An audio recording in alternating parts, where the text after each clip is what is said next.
Hey everyone, welcome back to Crunching Your Growth, the show where we dive deep with entrepreneurs who've built, scaled, and evolved their businesses by thinking differently. I'm your host, Phil Masiello, entrepreneur, brand builder, and founder of Crunch Growth, a revenue acceleration agency. We've been helping brands scale profitably for over 20 years.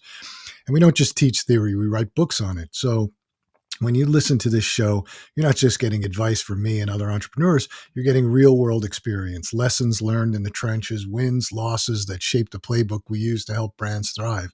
So if you're serious about scaling, about doing the work it takes to build something that lasts, you're in the right place. Today's guest is someone who doesn't just talk about launching, he actually builds a future for brands using no code tools. So we're going to learn a bit about no code, how that all works with AI and other things that are happening. His name is Xan Hong, and he's one of the first 100 certified bubble developers in the world and an expert in platforms like Xano, Webflow, Go High Level, and more. So whether you're a startup founder, a business coach, or consultant, Xan's here to show you how to transform your ideas into scalable, revenue-generating solutions fast. So let's dive into the no-code revolution with Xan Hong. So let's bring him in.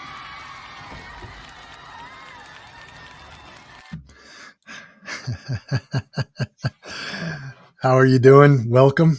I'm doing well, Phil. I'm doing great. Thanks for having me. Yeah, my pleasure. My pleasure.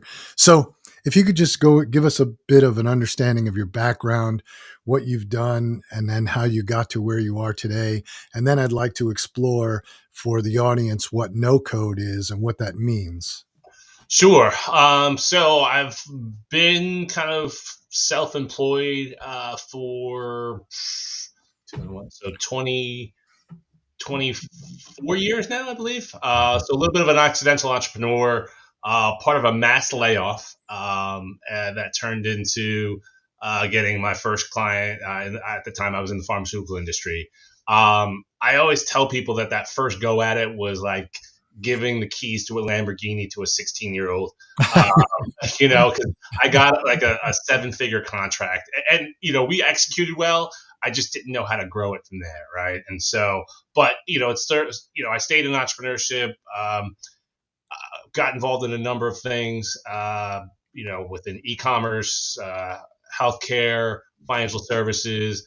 But kind of how I got to where I am is I don't have it. So one thing that's going to be interesting to note is I don't come from a technical background. I don't know how to code. I don't know how to do anything like that. So I come from a non-technical background, but I pick things up quickly. So kind of how I got into where we are now is the short story is during the pandemic, my daughter, who was 8 at the time, kept missing the ice cream truck. And so true story. This is a 100% true story. Finally, she was only child, so that was the highlight of her day. So she finally said, "Dad, can we build an app to track the ice cream truck?" And so in my head, I was like, as a father, I was like, I can't say no. So I looked into how much it would cost to pay someone to do it, and I'm like, oh well, as much as I love my daughter, we're not paying that. So I Yeah.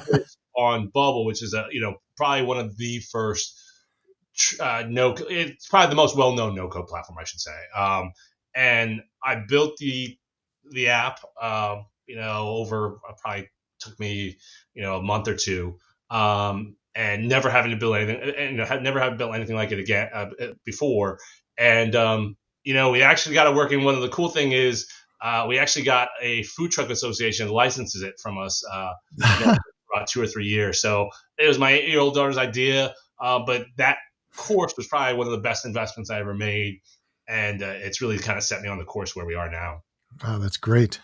So, what is I guess there's no better learning than having to do it, and you not disappointing your daughter and not wanting to disappoint your daughter is Exactly. probably a motivator there. It was 100%. But can you explain no code a bit? Sure. We actually have a question, and that's what the question is. Can you explain no code? Sure, absolutely. Yeah, no. Yeah, I've learned not to make that assumption that people know what it is. But so no code is, I'll refer to it as visual programming. Hmm. So coding, obviously you're writing lines of letters and numbers to generate kind of the app that you want. With no code, you're using kind of pre-built elements to piece together not only the visual elements of an app, but also the back end workflows, right? And I tell people for most business applications, you're doing the same types of things in the background. You're Right. creating data, you're updating data, you're displaying data, you're manipulating in some way, right? Sure. Sure. So you can use these pre-built elements in ways and add conditions to them and piece them together to build just about anything. Again, from a business application. I mean, if you're talking about kind of Call of Duty, I'm not building that in Bubble, but for your standard typical dashboards for a business, we can build just about anything. And the biggest benefits are going to be speed to in the initial product, and then obviously if you're paying someone, the cost of that because of the speed. But then the speed has another benefit that I tell people all the time, and I think it's underrated, is when you build a kind of a technical product, your first go at it 9 times out of 10 is not hitting the mark, right? And so the real benefit, there's many benefits, but one of the biggest benefits I've seen is once you build that initial product, you start getting that feedback in from users. Your ability to iterate on that initial product at a really high speed and incorporate that feedback to get to where you eventually want to go, that's where I've really seen no code shine. Is just that speed to be able to make those changes. Yeah. So I would imagine it's like, um, you know, I guess in the beginning, when you go back 20 years, we were building websites by having to code everything in HTML. And then all of a sudden you came out with WordPress and, Magento and these things where you were just sort of moving blocks around. Yeah. Now, then Shopify came along, I think, and changed the Yeah. world for e-commerce because that's just so simple for people to get up and running. Because essentially you're using a template, but you have the ability to manipulate that template by moving blocks around. Because like you said, it's 90% of what you're doing is the same thing over and over again. A Mm-hmm. website is a website. You've got your banner image, and then you've got Mm-hmm. all your other. You're putting text or you're putting images, and then you've got your product pages, and they're all basically the same type of thing. So Yeah, I would say that platforms like Bubble, WeWeb that we use a lot more now, they are doing for full-on applications what WordPress did for just kind of more blog sites or content CMS sites, or what Shopify did for e-commerce. e-commerce. These platforms are doing for full-on applications, both web-based and mobile app-based. We've actually done some mobile apps as well with those platforms. But yeah, Yeah. 100%. So what type of work do you guys do on an everyday basis?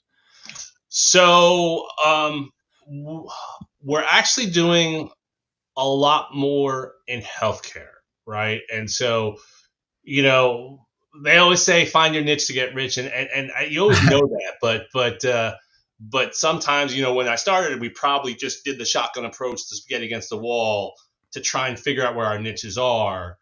And one of the things that's really started to click for us is, we started building a lot in a platform called Bubble. We're one of 80 silver bubble agencies in the world, and 80's not a small number when it comes down to it. We started working with a platform. It's WeWeb for front end, Xano for back end, which is HIPAA compliant. So if you're not in healthcare, there's specific requirements to handle data, and Sure. all aspects of your platform need to be what's called HIPAA compliant. So HIPAA compliance in the no-code world was a little bit of a gap. So the nice thing is WeWeb as the front end, Xan on the back end kind of filled that gap. And so we started to work a little bit more with it. And so, instead of, 80 silver bubble agencies, there's two WeWeb agencies in the US, right? And then there's very few Xano agencies. So what we found is we kind of lowered our competition quite a bit. We're dealing with bigger problems, which are, the good news is that they're more expensive problems, but there are fewer people that have dealt with them. So we really started to get traction by working with a lot more healthcare companies versus kind of more general, like whoever wanted to build an app we would work with, right? So when you say you're working with healthcare, are we talking about hospitals? Are we talking about doctors' offices? Are we talking about healthcare startups, I would say, healthcare people trying to startups? build startups, platforms within the healthcare industry. um, you know we those type of enterprise clients, I think what we've seen is are a little bit hesitant. No code seems a little scary to them, right? They'd rather stick with their DOS looking screens and things like that. So we've seen enterprise be a little bit hesitant, but these healthcare startups, on the other hand, it's a perfect fit, right? Because we're able to get product to market much quicker, iterate on it much faster.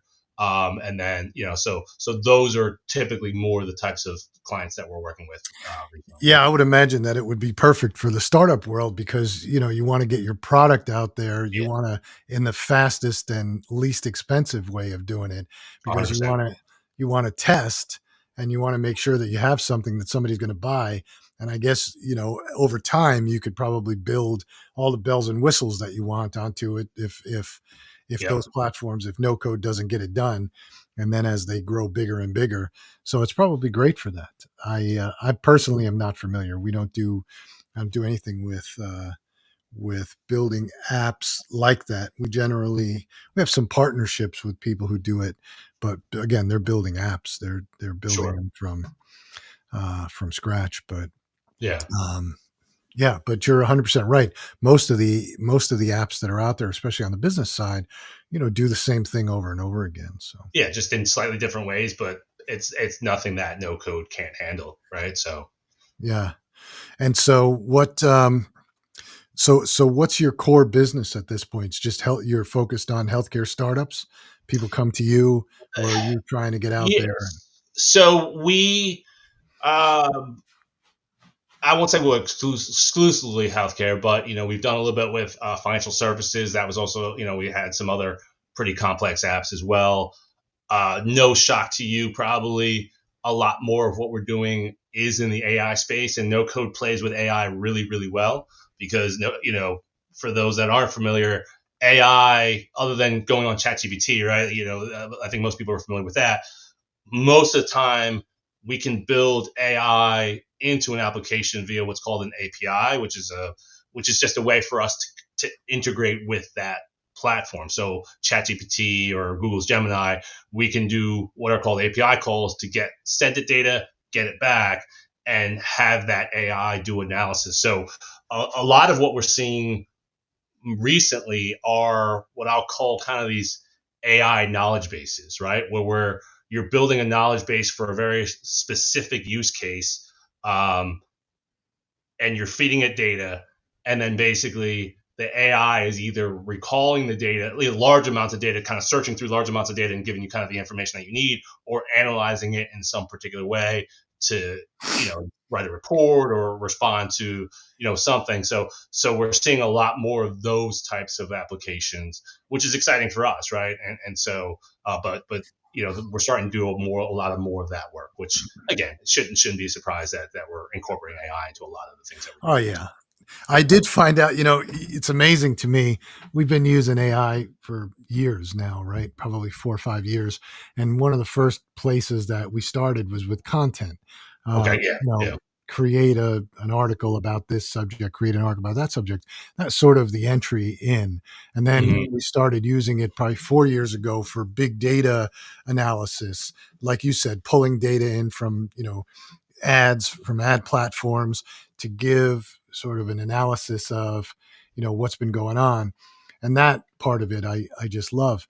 And so Hmm. I take it for granted that people know how to build a prompt and write for an article.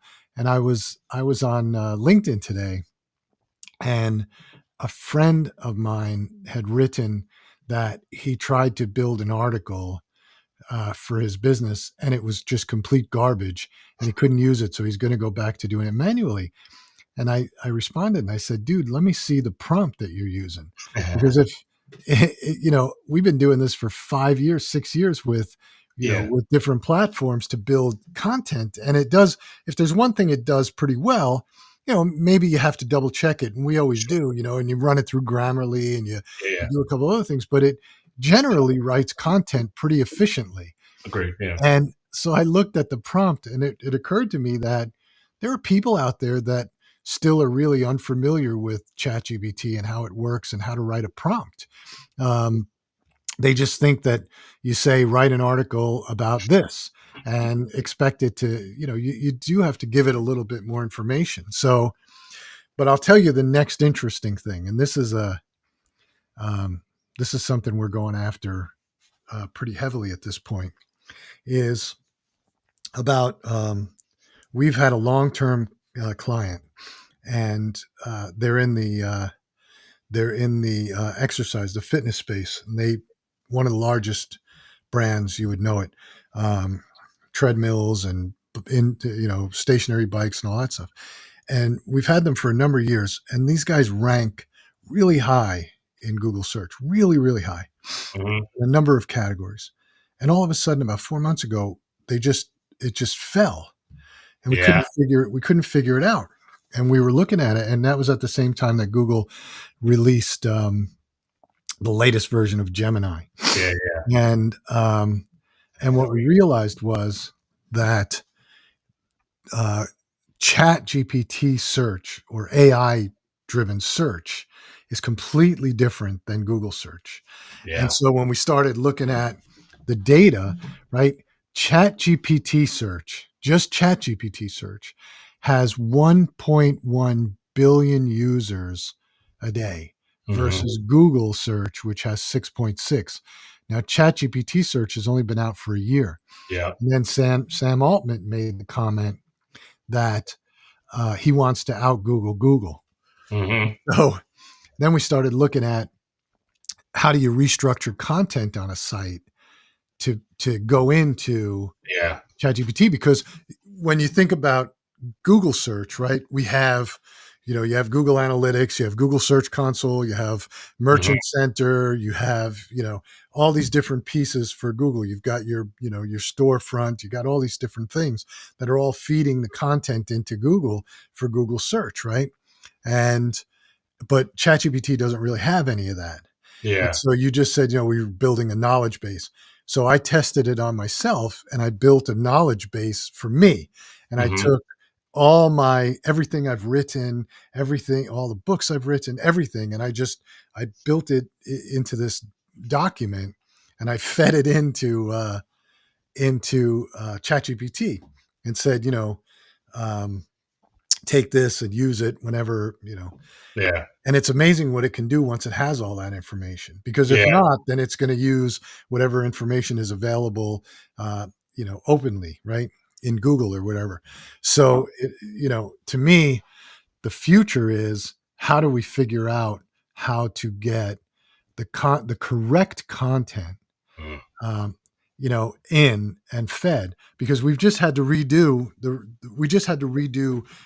product pages on Amazon for a lot of our clients, because Amazon changed their search tool to be, Hmm. and they didn't really tell anybody it was coming, so you didn't know Hmm. ahead of time that it was coming.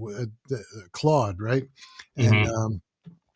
which is all intent based search. So you have to go and you have to redo your descriptions and your bullet points and this and that to more intent based um, content, so that Claude picks it up better. Yeah. And so it's just a total, I think that side of the world is changing. It's no longer like structured data and JSON data, it's more focused on intent.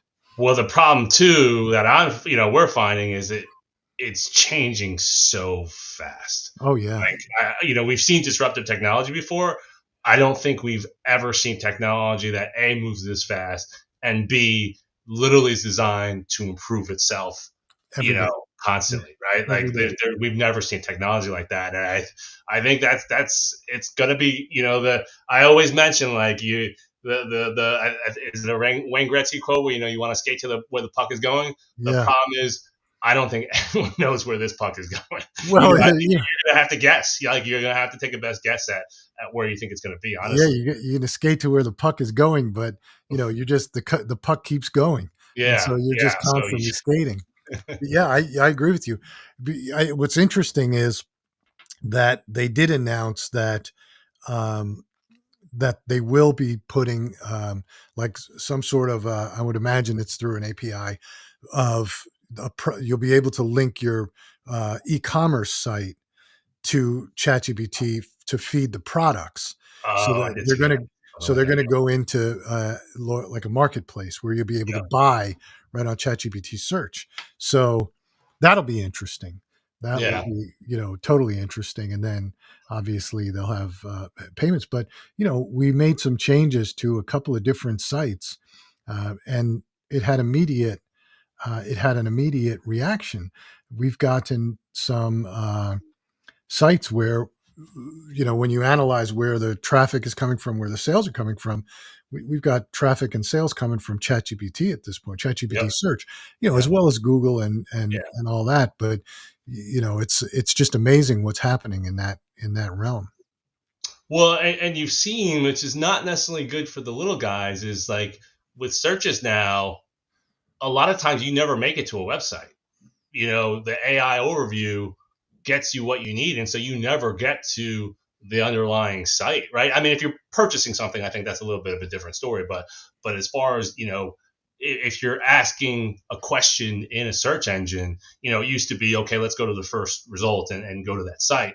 Now with that AI overview, you never get to that site, right? And so that's as a business owner, right? That's a little bit scary, right? Is just you can't really compete with that, right? Because it's they're in full control of that and they've got the user. So, but I've noticed that more and more recently that it's like it's just you're never. I know myself, I'm never getting past that overview now. 9 times out of 10, I'm kind of reviewing that. It gives me 90% of what I need most of the time. Yeah, yeah. There's that, and then there's the what I noticed is a change to the Google Shopping ads, because it used to be, and again, you can tell I'm a product guy. I'm an e-commerce product guy. That's the way my mind thinks. But you would do a Google search for something. You'd say, the best hot sauce, and you'd get all these hot sauces across with different prices and different e-commerce sites. But now you start asking it for the best hot sauce, and it's going to come back with, you know, the guy that won the most awards at the hot sauce show and this and that. So it's sort of like you said, it sort of stops you from going further. Yeah, And now people go, oh well. So then that now it's going to be a race to how do you get into that decision matrix, and there's not an easy way, and there's not going to be an easy way that I can see in the future to get there.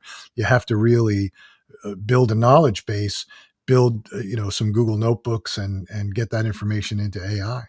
yeah. No, it's yes, yeah. No, it's going to be a challenge. So not to be, we'll have some encouraging thoughts at some point, but yeah, no, it's definitely it's changing, and I think I think it's something that I've been thinking about. Clearly, you've been thinking about, but you have to because it's just changing so quickly. Oh, absolutely, absolutely. The thing that the one part that amazes me is some of the guys that are out there talking about how they built a website using AI, and we test tools and all kinds of things. I have yet to find a tool that can actually go out and build a website from scratch. I don't know. Yeah, Uh you'd be shocked, and it's we're using some tools that build a pretty darn good first draft. is that right? Yeah. Yeah, a first draft. Yeah, but Well, then you no, got to manage. well, and it's like I said, it's more than just the first draft. Like they're building some pretty good websites. So there's a tool we use that's called Reloom, and then WeWeb and Bubble both have built are going in heavy with the AI incorporated into their tools, and so the output WeWeb in particular, their AI is outputting some pretty darn good stuff. Uh, Websites, just a ready to go website. well, there is more than websites now. They're actually building the logic, for full on applications as well, Yeah. right out of the box. Yeah. So websites and applications. I mean, we've tested some to build websites, and there's some that integrate with Shopify and say, okay, build me, blah blah blah blah blah. But I mean, it comes out okay, but then you still have to work it. You still have to. It probably gets you 60% of the way there. You still Shopify, I think, is going to be tough, right? Because it's so modular, right? When you look at a I would WeWeb, think that would make it easy. we'll say it You know? again. I would think that the fact that it's modular would make it a little bit easier. Meh, I don't know. I mean, the tools that we've used. So Webflow is a little bit more. I would say kind of open ended than a Shopify, and so we've gotten some pretty decent results there. And then WeWeb is kind of a blank canvas as well, and so the AI has actually done a pretty decent job there as well. So, but yeah, I mean, it's not far off though. I don't think it's that far off in my personal opinion. Well, I'm gonna test WeWeb and Yeah, see, because we've tested a bunch of them, and I mean, look, they're good. They save you a lot of time. It saves a lot of time. It gets you about, like I said, 60% of the way there. You still have to refine it and bring it home, because it doesn't have, um, I don't know. To me, maybe we're just not prompting it correctly, but it just doesn't um, come out the way that I would expect it to. Because I see yeah, people that say, "Oh, I built a website this morning in an hour, and it's up and running, and it's already generating sales." That I can't see yet. Yet. yeah. I think it's closer than you think, in my opinion. Oh, really? Yeah, yeah, For yeah. an e-commerce site?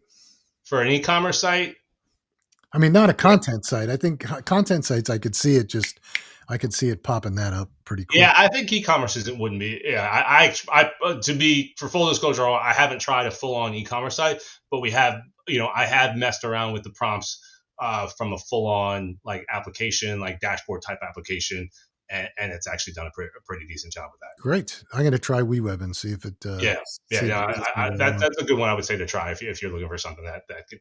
And I would guess that you could build. I mean, it would be a completely custom e-commerce back end, right? With WeWeb, but it could do it. I know people that have built e-commerce websites in WeWeb, so it could be 100% done. It's just a completely custom. You're not getting all the bells and whistles that you get with the Shopify with all your marketing integrations kind of built in. So that's the downside, but I think it could be done. Yeah. Yeah. Well, that's the good thing about Shopify. I was not a Shopify person in the beginning of e-commerce. We always did it on, bigger sites, but I think Shopify has really changed the game of um, e-commerce, over the last 10 years. It's really come a long way. And now, I think anybody starting out should jump on an e-commerce, but just because of the integrations. Those integrations are very powerful. one hundred You know, percent, 100% it's agree. Yeah, and that's why like if someone came to us and said, "Hey, we want you to build a custom e-commerce site," I'm like, we could do it for you, but you know, getting the basic functionality, that's not the issue. The issue is replicating what you would get from a marketing perspective with a Shopify. Like, Yeah, that's the whole thing. It's got nothing to do with. I mean, look, the front end, the consumer facing side. You can't tell half the time one from another, but yeah, it's the back end. It's all those integrations that 100%. make it simple Yeah, to. 100%.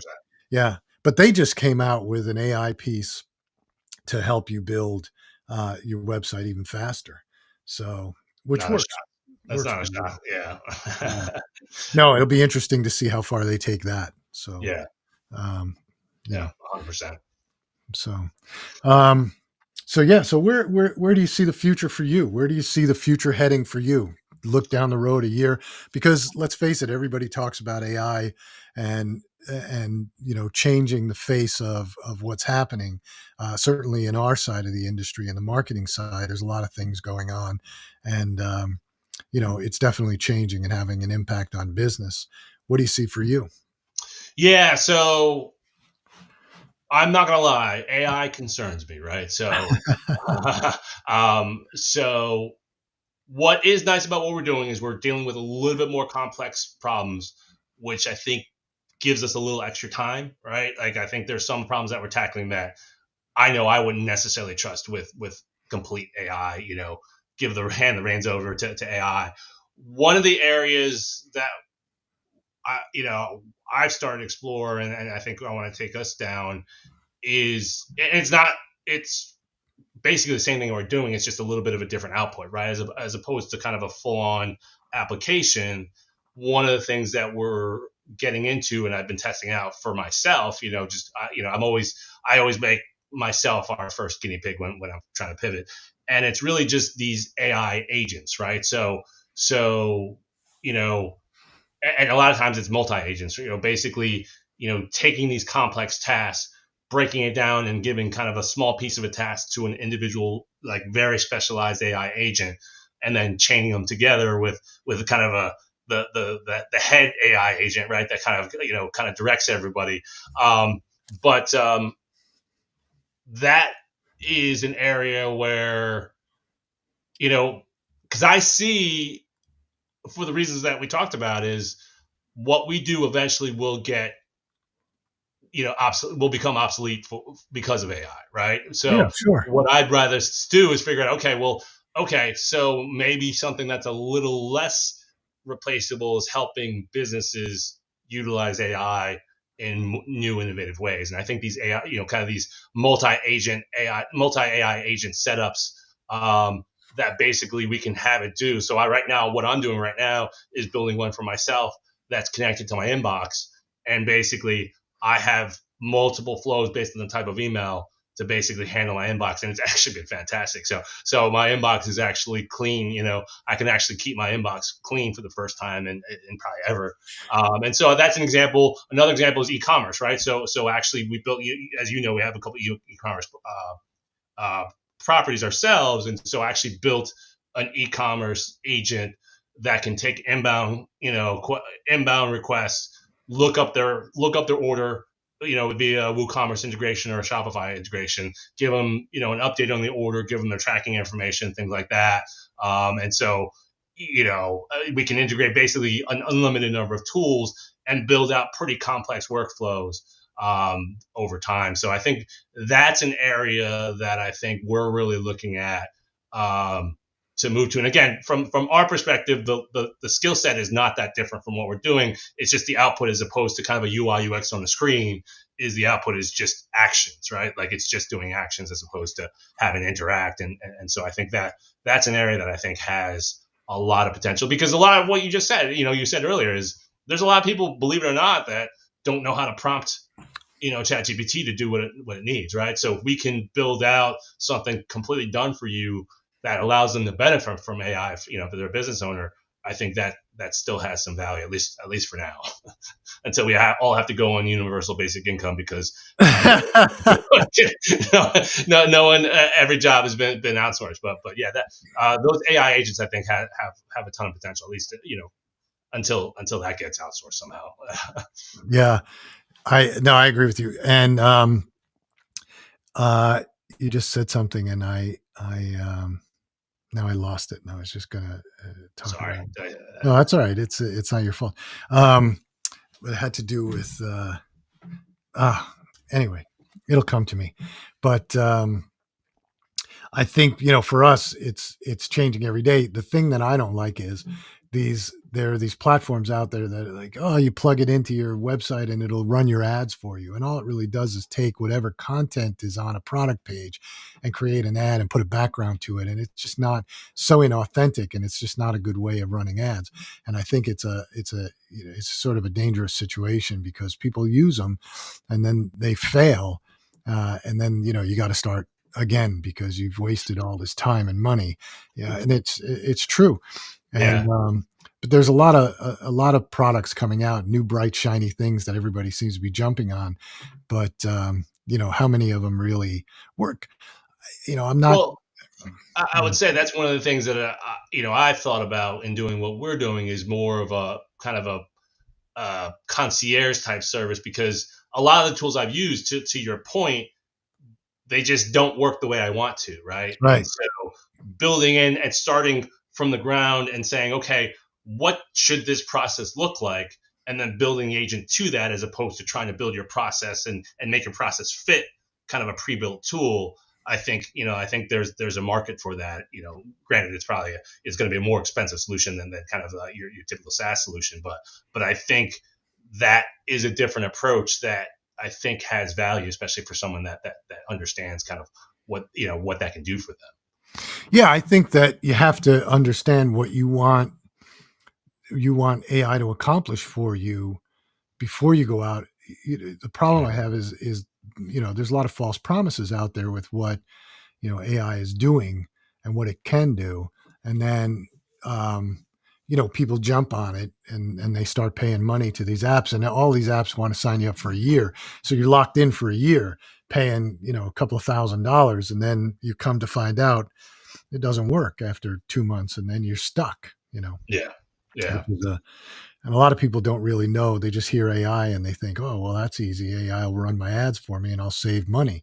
You go, yeah, that's great, but and then you try and unplug it from your site and it's got a pixel on it that you can't get rid of.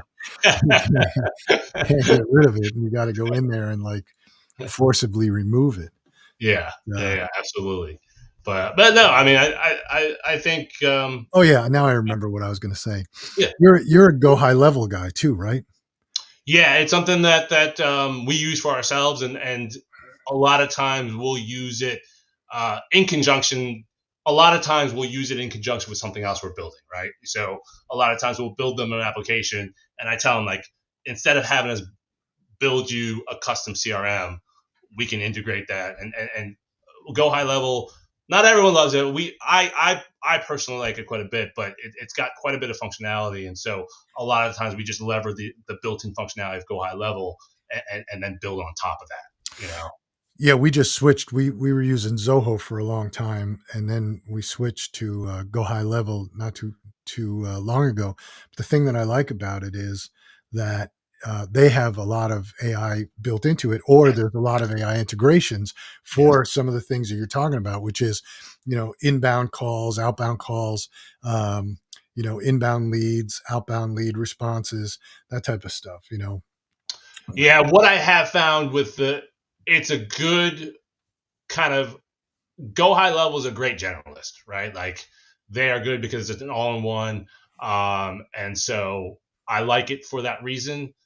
Sometimes though there are use cases. So like AI phone agents, for instance, the AI phone agent does its job with go high level, but you know, there are some instances where you just can't customize it the way you want to. And Right. so with certain workflows, so with a lot of times what we'll do is we'll build like very customized workflows that, again, we'll go and look up an order, in someone's WooCommerce site or hey, when this happens, send me a Slack message, right? And so and again, sometimes we'll utilize go high level in that, but sometimes you just can't quite customize it just the way you want. But it does have a lot of great features. So again, I love it. But and I'm sure you'll agree with this. Is we'll look at the use case. If it's a fit, then it's a great. Then it's all in one. But sometimes it's just not a fit because it's just you need something that's just a little bit more robust. But yeah, I'm a huge fan though. Yeah, we started using it, and I like it. I like the ease of use with it. No, 100%. Yeah, and it has a lot built in. And one thing I will say about them, unlike some software platforms, is they are constantly trying to improve it. Right? Yeah. They're always rolling out new stuff, which is more than I can say for a lot of platforms. Is once they get to a critical mass, it's like, okay, we got our money, and then just well, let's just get fat and rich off of what we're making. Versus, I will say that Go High Level is constantly rolling out new features. Yeah. Well, we used Zoho because it was modular. You could put in, I don't know if you're familiar with it, Yeah, but no, I've used it before. the thing that I couldn't stand about it though is once you get it set up, then every time you tried to use something else, it was like, okay, well, you only got, 100 free uses out of that. Now you have to pay, Yeah. $50 a month, and then you do something else. It's like, well, it's not cheap anymore, No, no, no. Which is nice, and so we go high level. What's been nice is, as and probably you're alluding to, is we can have unlimited contacts, we can have unlimited users, and so because we have a client that we helped kind of migrate for their texting, and it's a contractor with 50 employees, so he's paying a per user fee, Yeah. right? Yeah. And so we moved him over to go high level, and so he's loving us because a number one, it's working. It wasn't working with the last platform, but and then b, you know he's I'm not charging. We probably could, but we don't. We probably he's not paying a per user fee, which at 50 people he's paying like $1,000 a month for automated texting. Yeah. Yeah. Yeah. That's too much. Yeah. Too much. So, but Yeah. yeah. It's crazy. But no, we just switched, and we're quite happy with it, and or at least I am. And then we have this other what the other thing that I noticed is when you do cold outreach and you start pulling lists off different sites. Now I forget what the big one is that we use. It's Zoom Info, and Okay. and when you pull a list off Zoom Info now, it'll rank your the list. It'll rank the contacts on the list as to their intent score. So as to whether or not they have a high intent or low intent to use your services. If they're and what it's doing is it's integrating with LinkedIn and some other sites to see if they've been out there searching for what you're doing. Okay. So, in other words, if we're out there pitching marketing, then they may have a high intent because they've been out there searching for new marketing firms, which I find to be interesting. So, I think Apollo does something similar as well. If yeah, I, yeah. yeah, So they're all starting to do it, which is and I think that I'm waiting for Sales Navigator and LinkedIn to start showing that too. You know, yeah, yeah, absolutely. But yeah, no, it's what I think is interesting is we've definitely seen workflows that incorporate that aspect of it. But if you pull that list, one of the interesting use cases for AI, and I think this is actually a really good use case of AI, is you can pull your list.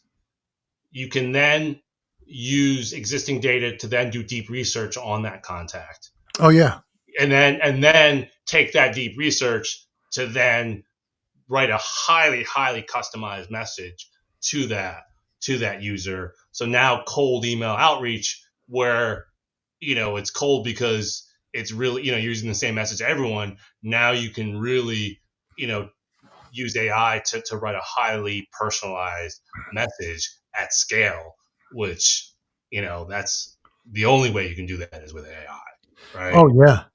But we've been doing that. We've been using a tool to do LinkedIn outreach, and we've been using a tool. I can't remember what the name of it is, but it integrates with Go High Level, and Okay. but it's specifically for LinkedIn.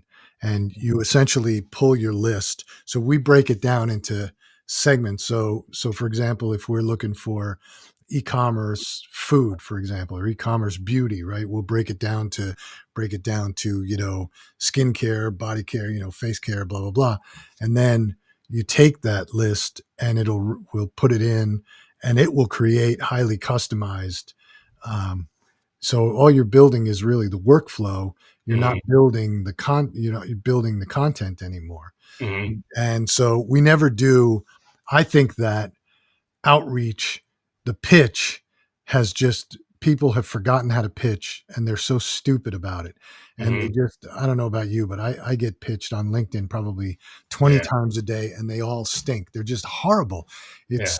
They just come right out and say, this is what I do and you should buy my product. And you're like, and then I had somebody say, I said, no, thank you. I'm always trying, I try and be pleasant. I say, Yeah. thanks for reaching out, but no, thank you.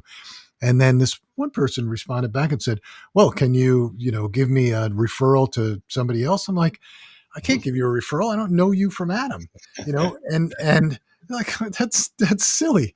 And Yeah. so, and that's why when we do outreach, we have seven steps or seven parts to the workflow.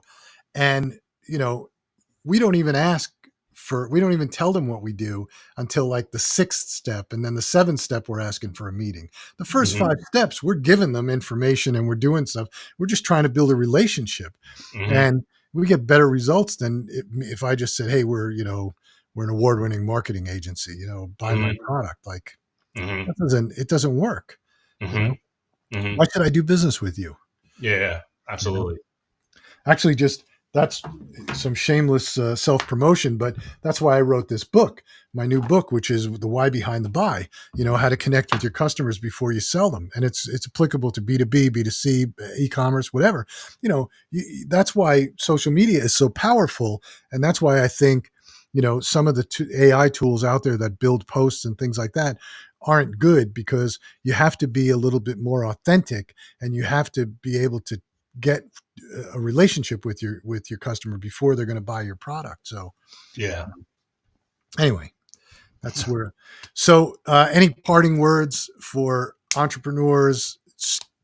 People that want to get into no code, people that want to use tools. Any sort of last minute closing Yeah. remark? So, I mean, I think you mentioned it. You hit the nail on the head. Is no code and AI are tools, right? I think I think there's too many people that kind of say, oh, I want to build an app or I want to use AI for something. I think, and then they come to us and they really just don't have a clear picture. And Yeah. so the reality is we're not going to get a good outcome. But Yeah. when that's kind of the mindset, I think it's really just, uh, coming to us and whether it's us or anyone is with a clear idea of where the bottlenecks are.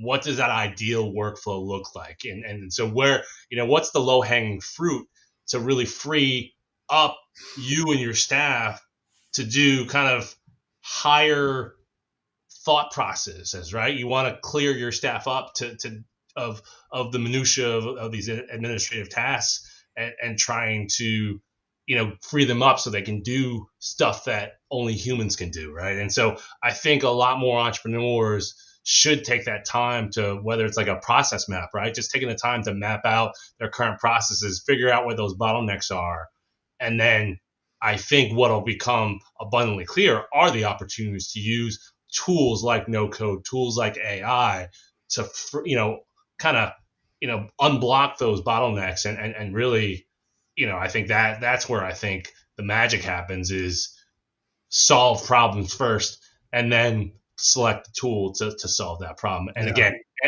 obviously I'm biased, but no code and AI are great tools to solve a lot of problems, Oh yeah. but you Yeah. have to go in with the mindset of let me solve problems as opposed to let me incorporate AI into my business somehow. Yeah. So, Yeah. It's good advice. So how can people get in touch with you? our website is drivephase.co. So it's drivephaсе.co. So quick story around that. I ran track in high school and college. So the drive phase, I was a sprinter. So drive phase is that very first part of a race where you're accelerating, right? So that's kind of where drive phase came from. And so that's the name of the company. But if you go on the website, we actually offer a free consultation, and it is a consultation. It's not a sales pitch, where we do exactly what I just said. Is let's talk about kind of what your processes are, where your opportunities are, and what are some potential options to solve those problems. And so we do those consultations all the time. So that's really the best place to kind of connect with us. And like I said, at least educate yourself, and at least understand what your potential options are to solve those problems are. Yeah. And people can reach out to you on LinkedIn, I guess. And Correct. Yeah. LinkedIn and on Dry Phase, we've got all our socials on there. So we're very, very accessible. yeah. And all your information will be in the description of the show. So if you guys want to uh, find anything, get in touch, have a project. So you'll be able to find all that information. But that wraps up another high impact episode of Crunching Your Growth. It's an incredible deep dive with Xan. And if you've got an idea sitting in your head or even on a napkin, it's time to bring it to life.